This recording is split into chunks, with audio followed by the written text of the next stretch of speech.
കിരണും ദുർഗയും അവന്റെ അച്ഛനെ കുറിച്ചും അമ്മയെ കുറിച്ച് സംസാരിക്കുമ്പോ അയാൾ എന്റെ അച്ഛന്റെ പേര് പറയുന്നത് ഞാൻ കേട്ടു.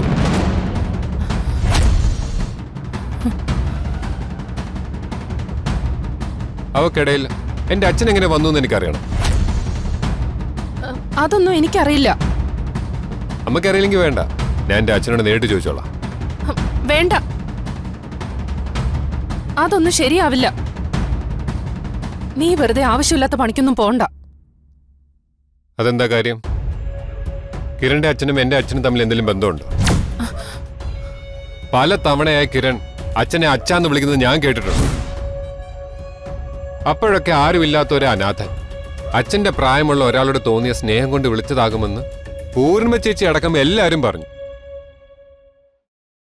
പക്ഷേ അതൊന്നും സത്യമാണെന്ന് എനിക്ക് തോന്നിയിട്ടില്ല. അച്ഛനും കിരണിന്റെ അച്ഛനും തമ്മിൽ എന്തോ ബന്ധമുണ്ട്, അതെനിക്ക് ഉറപ്പാ. അതിനെ അച്ഛനോട് തന്നെ ചോദിച്ച് മനസ്സിലാക്കിക്കോളാം. പൃഥ്വി, എന്താ? ഞാനെല്ലാം പറയാം.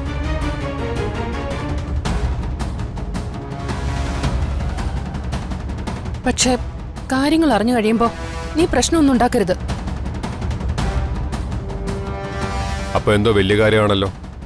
ഉണ്ട്. കിരണും ദുർഗയും ഈ വീട്ടിലേക്ക് വലിഞ്ഞു കയറുമെന്ന അഭയാർത്ഥികളല്ല. പിന്നെ കിരൺ മഹിയേട്ടന്റെ മകനാണ്. No! No! No! No, no, no, no! സത്യമാണ്. എന്നെ വിവാഹം കഴിക്കുന്നതിന് മുമ്പ് ശുഭ എന്ന സ്ത്രീയില് നിന്റെ അച്ഛന് ജനിച്ച മകനാണ് കിരൺ. അപ്പൊ പിന്നെ ഞാനാരാ? അച്ഛന് രണ്ടാം കെട്ടിലുണ്ടായ മകനാണോ?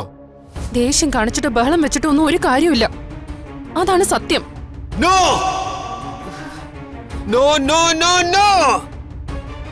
ഇന്ദ്രപ്രസ്ഥത്തിലെ മഹാദേവന് ഒരേ ഒരു മകനേ ഉള്ളൂ, അത് ഞാനാ, ഈ പൃഥ്വി. നീ പറഞ്ഞതാണ് സത്യമെന്ന് വിശ്വസിക്കാനാ എനിക്കും ഇഷ്ടം. അതിനും കിരണിനെ മഹിയേട്ടൻ മകനായി അംഗീകരിക്കാതെ നോക്കണം. നീ ഇപ്പൊ ചെന്ന് ബഹളം വെച്ച മഹിയേട്ടൻ കിരണിനെ മകനായി അംഗീകരിച്ച നമ്മൾ ഈ വീട്ടിൽ രണ്ടാം സ്ഥാനക്കാരാ. അത് പാടില്ല.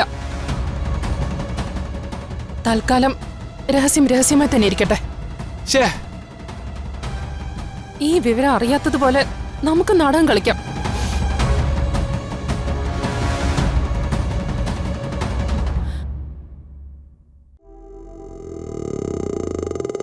എനിക്കറിയാം നിനക്കിതൊന്നും അംഗീകരിക്കാൻ പറ്റില്ല.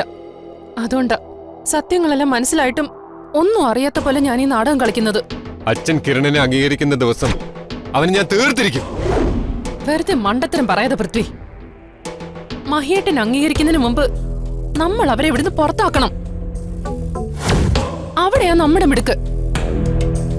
നീ പറഞ്ഞതുപോലെ ഇന്ദ്രപ്രസ്ഥത്തിലെ മഹാദേവന് ഒരു മകൻ മതി.